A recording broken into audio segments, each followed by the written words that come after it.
On the sheer, mist-shrouded ramparts of the Simien Mountains, where the air is thin and the sun bleeds across jagged peaks, we find a kingdom not ruled by a king, but by a politician, the Gelada Baboon. Their society is a complex tapestry of hierarchy, where the struggle for the alpha male position is a deadly, yet often silent, game of chess.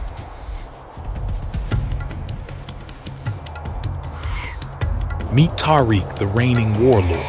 His coat is thick, his mane is magnificent, but his eyes, veiled by the constant sun and the burden of command, hold the ghosts of 100 battles. His body is a map of his reign, every scar a lesson learned, every limp a reminder of a challenge barely survived.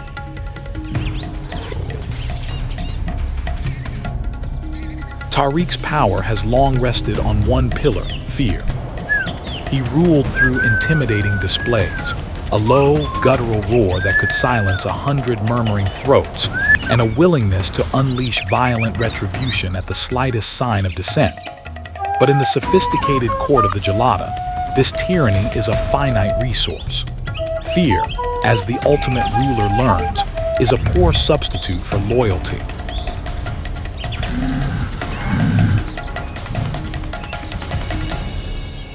Enter Cano, the challenger. He is younger, his body less bulky than Tarique's, his presence less thunderous. But where Tarique wields a club, Cano wields a scalpel. He is the Machiavelli of the cliffs, a young strategist who understood the critical flaw in the aging leader's regime. Power does not flow from the male's massive teeth, but from the delicate, meticulously groomed alliances with the females.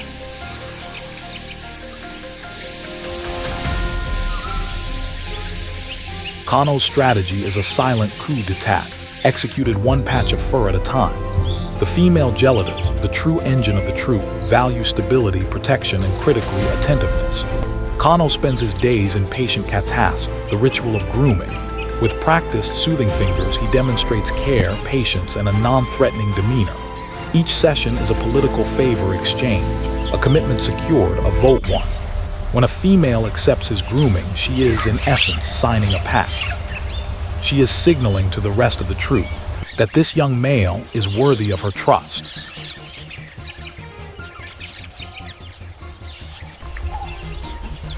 The moment of transition, when it finally arrives, is less a bloody battle and more a political shunning.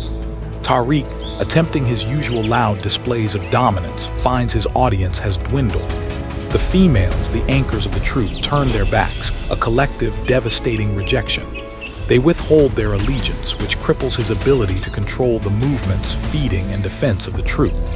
Without the female consensus, Tarique is just a large, lonely male on a ledge.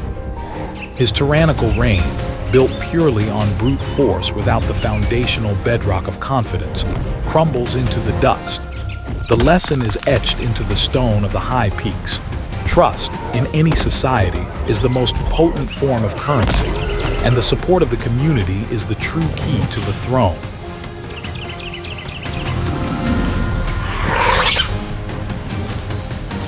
We descend from the high cliffs into the dense, echoing green canopy of Uganda's Kibale National Park, where the struggle for dominance takes on a new, more terrifying dimension: organized warfare. Here, among the high branches, the complex society of the chimpanzee is undergoing its own seismic shift in leadership.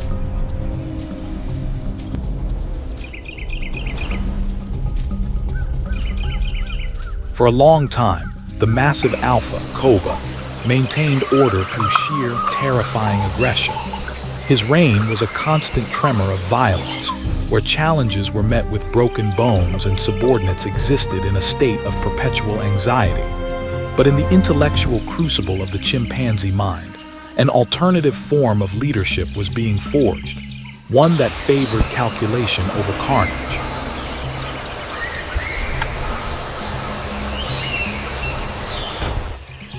The new era belongs to Maquina. He is not defined by the size of his muscles, but by the keenness of his mind and the power of his calculated strategy. Maquina's authority is built on the realization that group success, not individual brutality, is the ultimate measure of a leader. His focus is on coordinated effort, particularly in the critical domain of cooperative hunting.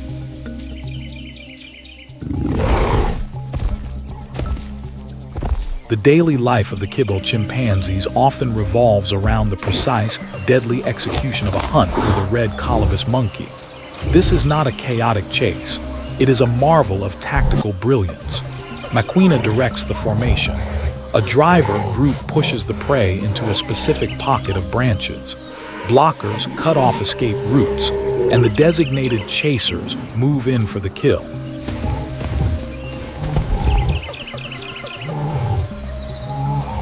This cooperative effort ensures a greater success rate, and the subsequent sharing of the highly prized meat acts as a powerful bonding agent, strengthening the very alliances that underpin Machiavellian's authority. By providing sustenance and security through intelligent design, he earns respect where Koba demanded only obedience.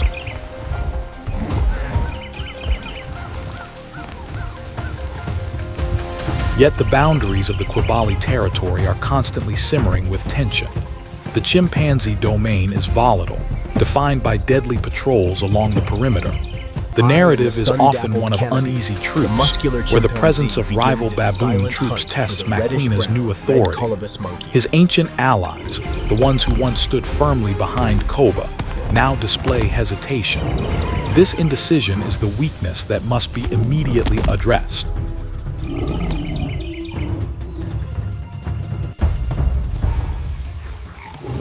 Every border conflict, every strategic move, every act of calculated aggression against an outside threat must reinforce the simple, terrifying truth.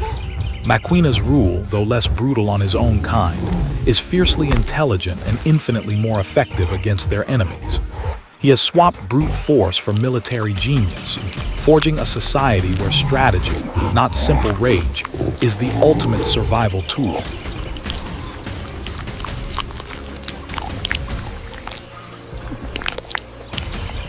The human narrative is often separated from the animal one. Yet in the heart of Africa, the two are inextricably intertwined. We journey to the culture of the Ogieek tribe, whose relationship with the primate world transcends mere observation or rivalry. It is a sacred, life-or-death pact.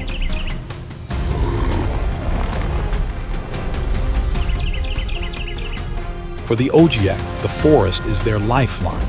But in times of severe, unforgiving drought, when every plant withers and every riverbed cracks into dusty shards, survival demands difficult choices. Hunting a baboon, one of the most intelligent of their forest neighbors, is never a casual act. It is an act of survival that is meticulously governed by ancestral rituals and a profound respect for the life that is taken.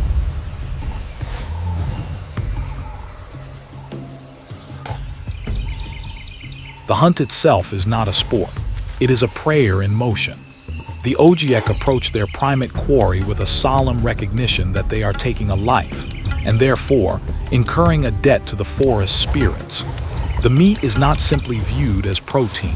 It is a cultural link, a temporary gift from the ecosystem that allows the tribe to endure.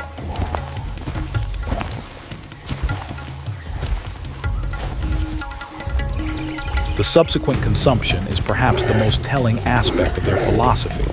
It is ruled by strict laws of partilha, sharing. Every member of the tribe, from the elder who advises to the youngest child, receives a portion according to a complex, non-negotiable code. This ritualistic distribution ensures that the suffering of one life, the baboon, sustains the life of the entire community, preventing the selfishness that destroys many human and animal societies.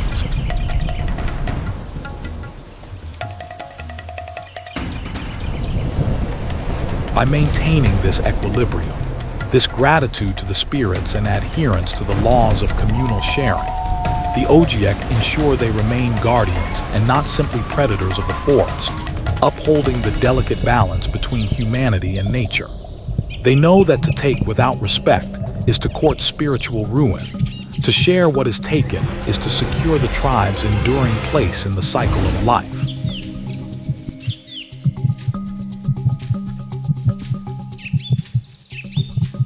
Then the world turns. The sky, for months a hard, indifferent blue, darkens. The dry, cracked earth holds its breath. And then the torrent, the great rains return. This is the pulse of the Serengeti, the moment of dramatic, transformative change that resets the entire ecosystem. With the return of the water, two colossal forces of the environment come into play, representing the extremes of patience and dynamic action.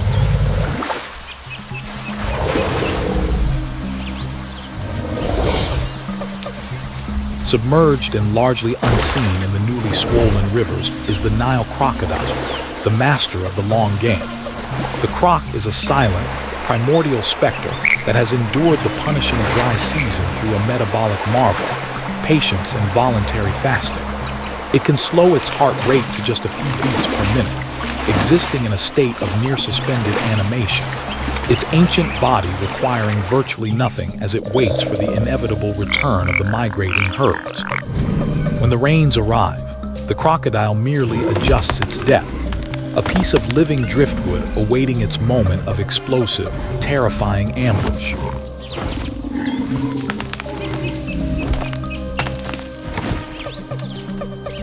Simultaneously, the land itself is being reshaped by the African elephant, the true environmental engineers of the savannah. Their immense bodies and versatile trunks are a force of creative destruction. They push down trees to access high foliage, creating clearings that become feeding grounds for smaller grazers. They dig deep into dry riverbeds with their tusks and feet, creating elephant wells, critical points of water that sustain dozens of other species, turning an area of scarcity into a vital nexus of life. Their massive bodies, as they move, carve out paths and corridors through the dense bush, facilitating the movements of countless creatures. Furthermore, the elephant maintains a vital symbiosis with the bird life.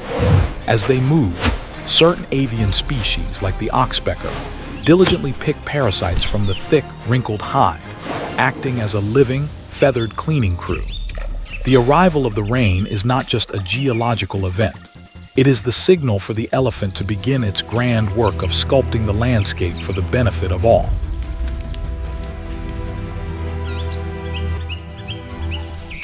Giraffes rely on the acacia. As the elephants clear the ground, a vertical world bursts into fresh, new life. The rejuvenated acacia trees become towering kingdoms, where every foot of elevation offers a different set of opportunities and dangers. The Masai giraffe, the tallest mammal on Earth, reigns supreme here.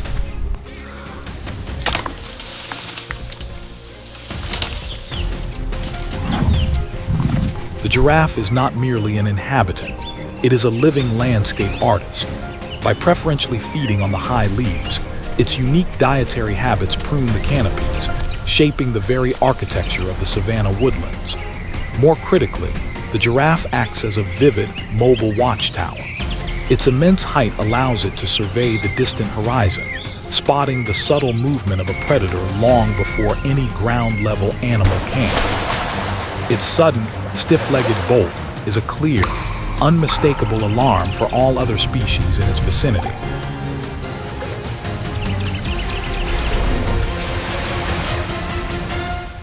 Below this graceful giant, the arboreal hierarchy unfolds with its own sophisticated security systems. The agile vervet monkeys swarm the mid-levels, enjoying the sudden abundance of fruits and insects.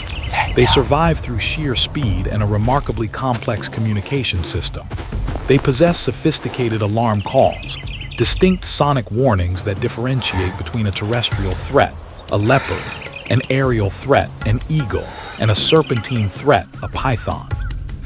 This detailed vocal lexicon allows the troop to execute precise escape maneuvers.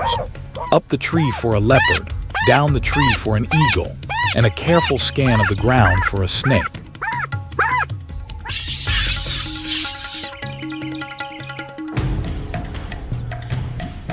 Higher still, moving through the cathedral-like arches of the upper canopy, are the mysterious black and white colobus monkeys.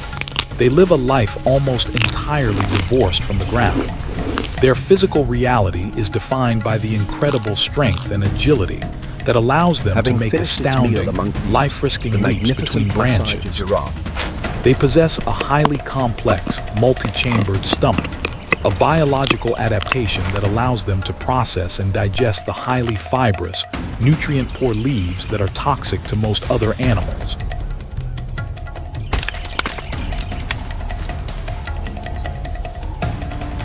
This specialized diet grants them access to food sources virtually untouched by competitors, and by never touching the perilous ground, they achieve an immunity from terrestrial predators that few others can claim. The vertical life is a life of highly specific adaptations, from the giraffe's neck to the colobus's stomach, all designed to exploit a world that exists high above the dust.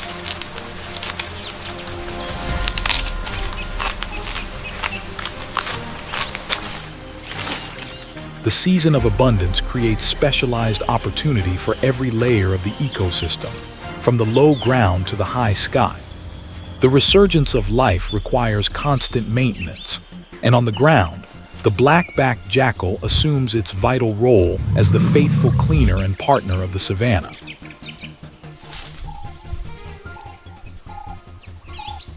On the sun-baked savanna, a timeless drive. Often overlooked, the jackal is an ecosystem essential. It operates tirelessly, scavenging what larger predators leave behind, consuming the weakest and the sickest, and controlling populations of small rodents and insects. The jackal is the ultimate opportunist generalist. It's a scavenger, a small hunter, and a pest controller rolled into one, ensuring that disease does not fester and that the valuable nutrients in every carcass are rapidly recycled back into the soil. Its presence is a sign of a healthy, functioning ecosystem, a constant, efficient workforce that ensures the overall hygiene of the vast plains.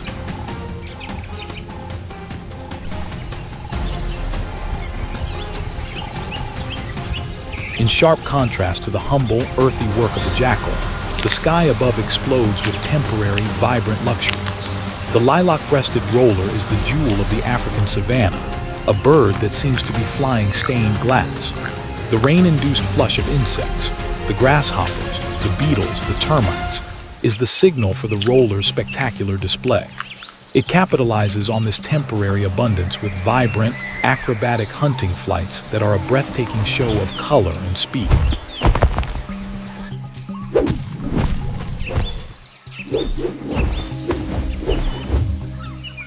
Its vivid plumage, displayed in a stunning, tumbling courtship flight, is a direct advertisement of its health and its success as a hunter. The jackal and the roller, existing at wildly different scales, illustrate a fundamental law of the revitalized savanna.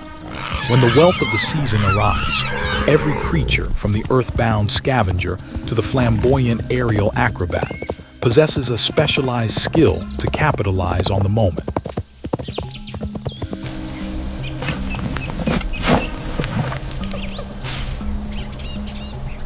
The seasonal cycle of the Serengeti culminates in the most monumental spectacle on Earth, the Great Migration. Driven by an instinctual, unwavering need for fresh grazing, millions of wildebeest and zebra surge into the transitional zone of the woodlands, a narrow corridor that is rich in vital nutrients and absolutely packed with peril.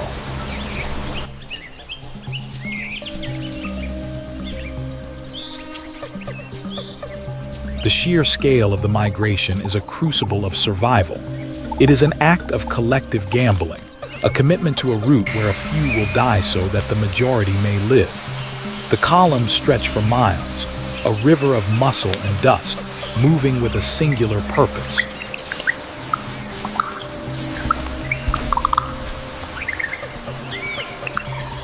Within this massive herd, the zebra holds a specialized, essential role. While the wildebeest is driven by scent, the zebra is the sentinel of the senses. With their superior eyesight and distinctive stripes, which make them deceptively difficult to track accurately in large numbers, they act as the visual vanguards of the manada. They are the first to spot the subtle flick of a predator's tail in the tall grass or the distant silhouette of a lioness.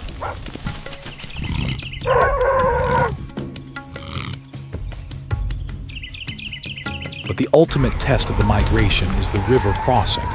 The river, suddenly swollen and fast, is less a route and more an execution chamber. It is infested with the ancient, wading crocodiles from Segment 4, now fully fed and impossibly powerful. The herds plunge into the water in a chaotic, adrenaline-fueled frenzy. For the predators, this is the ultimate feast. For the prey, it is a terrifying lottery of fate. The banks are slick, the current is merciless, and the silent jaws are relentless.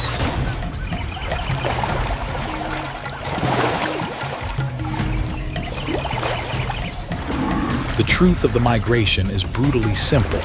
The life of the herd is bought by the inevitable death of many. Their sacrifice feeds the crocodiles, who in turn sustain the river, ensuring the continuous, brutal, and glorious cycle of renewal. The great rains retreat. The green fades to a severe, beautiful golden hue, and the landscape begins to harden. The cleansing, necessary bushfires sweep across the cerrados, removing old growth and concentrating the remaining wildlife. In this time of intense pressure, the master of adaptation, the leopard, ascends to the forefront.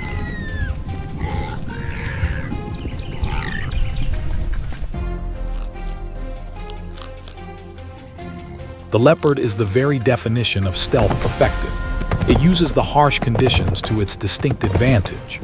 Where larger, more social predators struggle with the lack of dense cover, the leopard, a solitary hunter, uses the subtle shadows and the sparse, brittle vegetation as a second skin. It is the creature of the in-between, the space between light and shadow, the brief hours between day and night.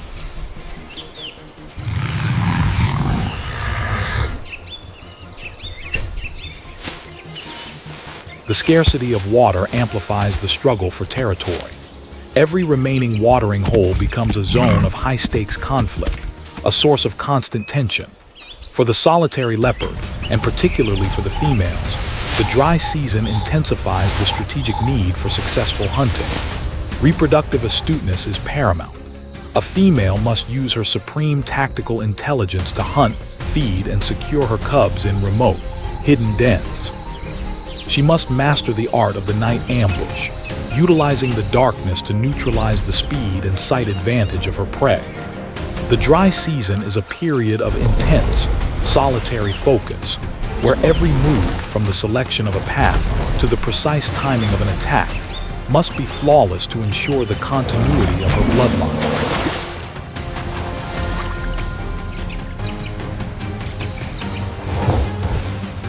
The leopard's success is not random. It is the product of specialized, lethal precision, a tailored strategy for every prey type. We can observe this mastery in two distinct confrontations.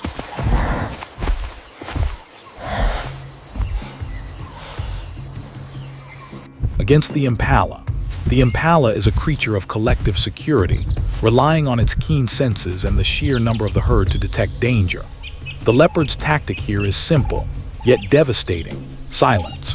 It uses its soft, broad paws and its incredible body control to move with near-perfect soundlessness, slipping through the shadows until it is within a few yards.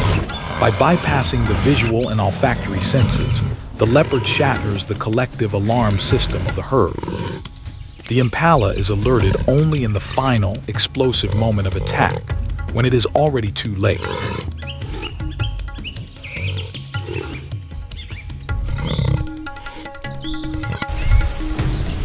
Against the warthog. The warthog, though visually humorous, is a fiercely determined opponent, armed with razor-sharp tusks and a formidable defensive posture. Its strategy is the bunker defense, retreating into its secure, purpose-dug burrow, presenting a threat-free rear end.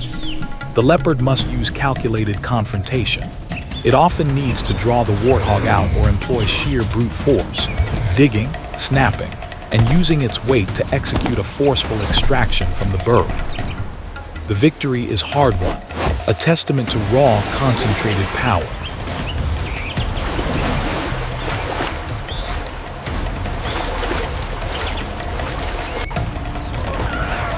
Once the kill is secured, the final, most crucial act takes place: the catch.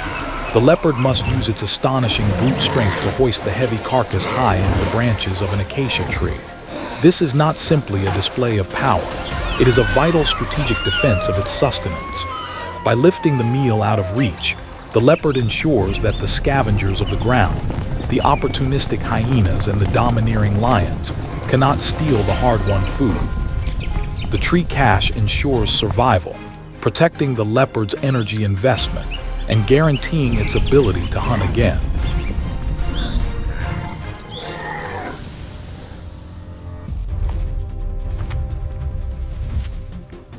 Contrasting sharply with the solitary, furtive tactics of the leopard is the massive, coordinated strength of the African Cape buffalo.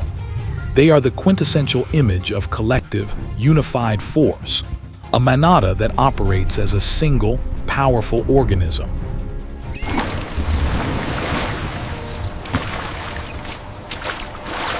The buffalo's survival, particularly in the unforgiving dry season, depends on long-term communal memory. The herd relies on the collective experience of its oldest members to navigate the intricate, subtle paths that lead to the few remaining precious water sources. This memory is the invisible map that ensures the survival of the group.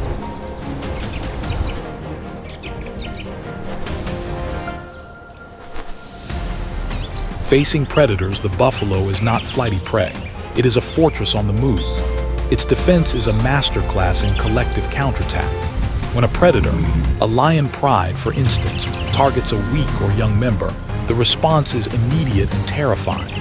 The herd forms a dense, organized phalanx and executes a massed countercharge. This is not a panicked run.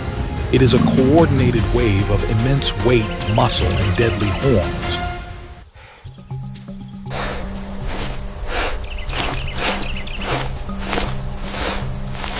The protection of the weakest members is ferocious, as every buffalo instinctively knows that the survival of the individual depends entirely on the inviolability of the herd. This aggressive defense makes the buffalo one of the most respected and feared animals on the savannah, illustrating a foundational principle.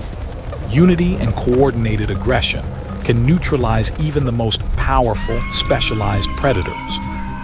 The battle between the lion and the buffalo is perhaps the most brutal and evenly matched contest in all of the African wilderness.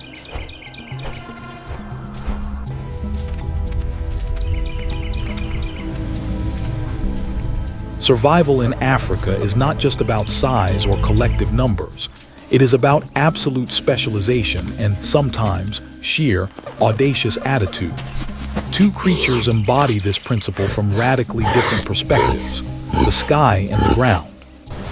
Dominating the aerial realm is the martial eagle, the largest and most powerful of the African eagles.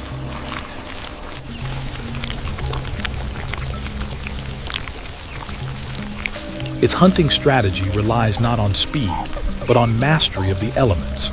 It rides the thermal currents, the invisible, rising columns of warm air gliding effortlessly to an incredible altitude. From this vantage point, it acts as a silent, high-altitude surveillance system, its vision capable of pinpointing the slightest movement from miles away. The martial eagle is a precision instrument, a shadow that falls from the sky, demonstrating that the greatest power is often the power of unseen advantage and controlled descent.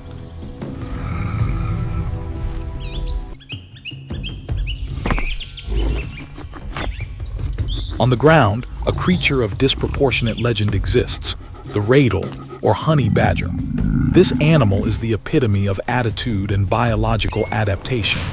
It is a small, low-slung powerhouse that fearlessly embodies a willingness to fight anything that crosses its path.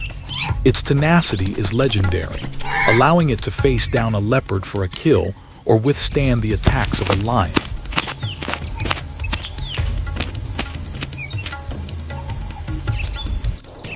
Furthermore, the radle possesses a natural immunity to the venoms of some of the most deadly snakes in Africa, allowing it to hunt them with impunity. Its single-minded focus is perhaps best displayed in its audacious, relentless pursuit of a beehive. The radle, against all odds of size and threat, proves that in the wild, audacity, combined with unique biological advantages, can easily supersede physical bulk. It is a lesson in the power of an unyielding will.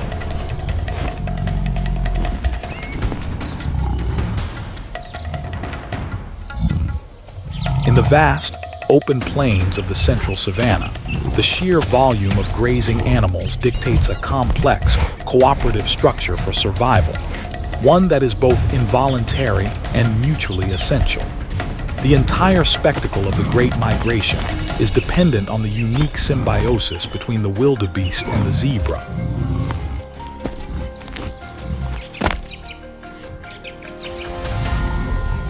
The zebra acts as the culinary pioneer. Equipped with a more primitive, robust digestive system, they are able to consume the fibrous, less nutritious tops of the tall grass. Their grazing clears the field, preparing the pasture for their companions.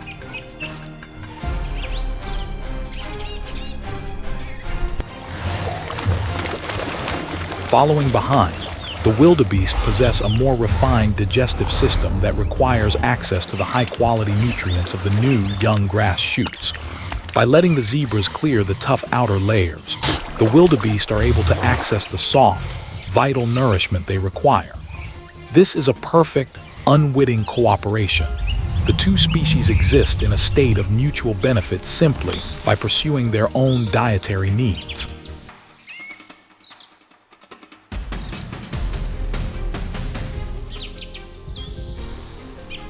The ultimate strategic move of this massive manada is the synchronized birth. When the time is right, hundreds of thousands of calves and foals are born within a concentrated, narrow window of time. This is a calculated, desperate measure known as predator saturation. The idea is to literally overwhelm the predators, to present such an excess of vulnerable, high-calorie targets that the lions, hyenas, and cheetahs cannot possibly consume them all. By providing a temporary feast, they ensure that the majority of the young survive to adulthood, guaranteeing the continuity of both species in the face of the savanna's relentless aridity and predation.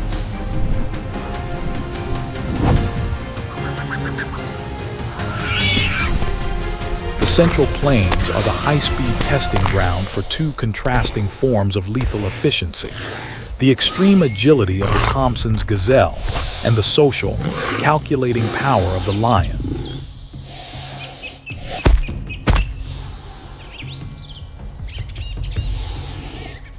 The Thomson's Gazelle is a marvel of evolution engineered for sheer speed and maneuverability. Its life is a constant, high-stakes trade-off between grazing and vigilance. Its signature, stotting, the bounding, stiff-legged leap, is a controversial display. To some, it's a warning. To others, it is an advertisement of fitness, a signal to the predator that the gazelle is too healthy, too fast, and too much trouble to pursue. This continuous display of kinetic energy ensures that it can pivot and accelerate away from almost any threat.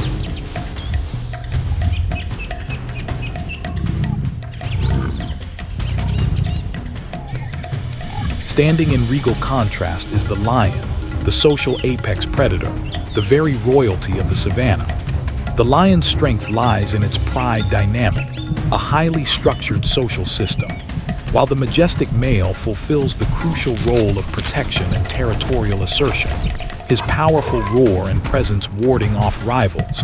It is the lionesses who are the engine of the hunt.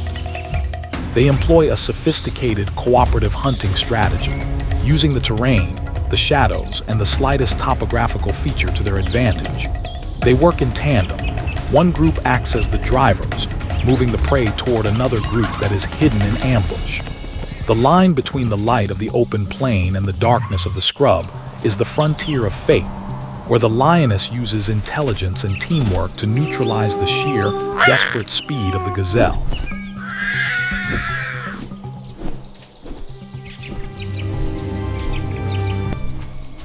The ultimate competition for the remains of the savanna is waged between two incredibly effective, yet radically different, carnivores: the socially complex hyena and the solitary, specialized cheetah.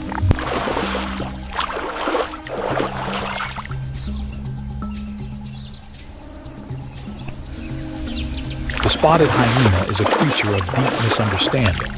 Far from being a mere scavenger, the hyena is an intelligent, highly effective hunter, organized under a strict, fierce matriarchy. The females are larger and dominant, leading clans, or cackles, that display an astonishing level of social complexity and coordination. Their victory lies in endurance and sheer volume. They can run tirelessly for miles, and their incredibly strong jaws and digestive systems ensure the total utilization of a carcass.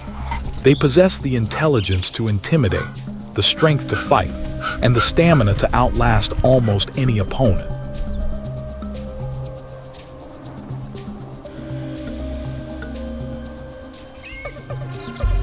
The cheetah, conversely, is an instrument designed for a single purpose: pure, unadulterated velocity.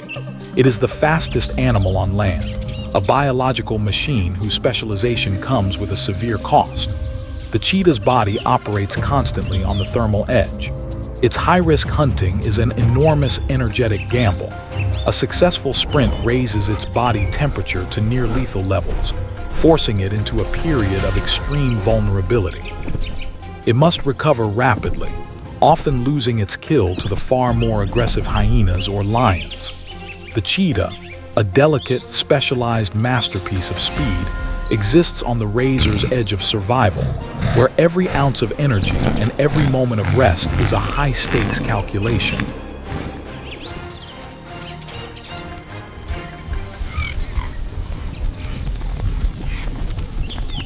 Away from the wide-open plains, life thrives in the microhabitats and transitional zones, the damp river margins, the dense bush, and the canopy edge.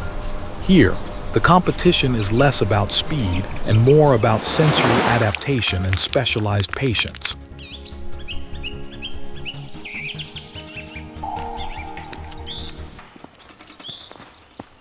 The serval is a master of the tall grasses, a lithe hunter whose key weapon is not sight, but audition. Its oversized, swiveling ears act like twin radar dishes, capable of triangulating the precise, minute sounds of a rodent moving beneath the dense vegetation. It hunts by listening, waiting, and executing a spectacular, vertical pounce, a living testament to the power of a highly adapted sense.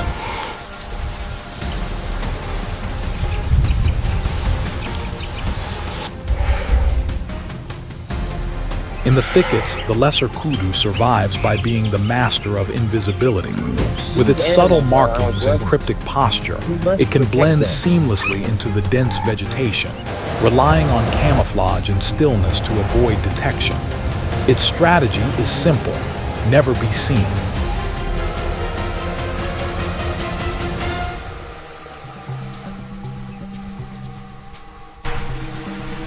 On the ground, the African rock python embodies patient, constricting power. It hunts not with speed, but with unfailing patience, waiting for days in a single spot until an unsuspecting meal passes by. Its strike is sudden, and its lethal power is pure, overwhelming muscular force.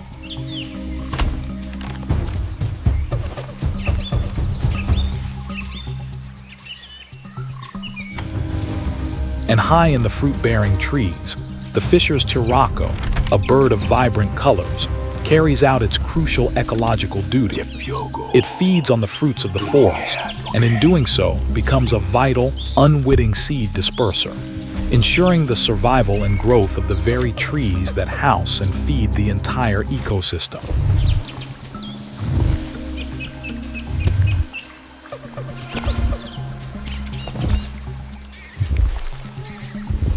These creatures, from the damp soil to the fruiting canopy, demonstrate that every available microhabitat is occupied, and that life, in its relentless pursuit of survival, will forge an adaptation for every conceivable niche.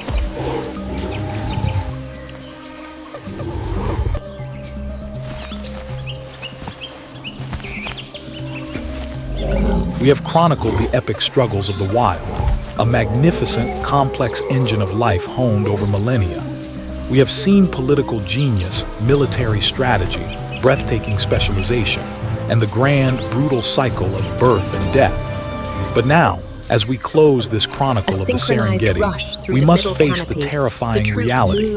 This last Eden is under quickly siege. ascends to the safety of the canopy. Settling on this sturdy branch, they look down at the The millennia-old balance is being rapidly dismantled not by lions or leopards, but by the relentless, often thoughtless, advance of human civilization. The expansion of agriculture is swallowing up the vital grazing lands.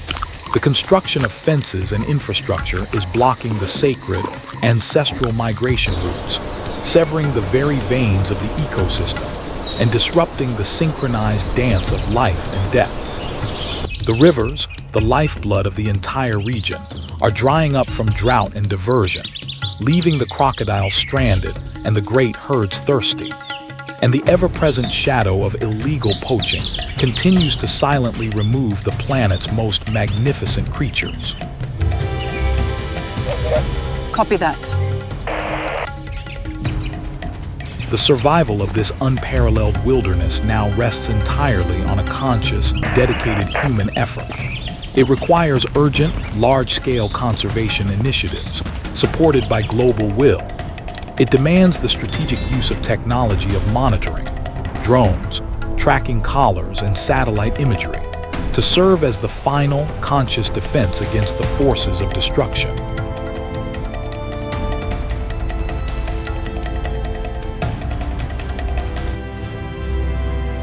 The Serengeti is not just a place on a map. It is a biological library that holds the secrets of adaptation and survival.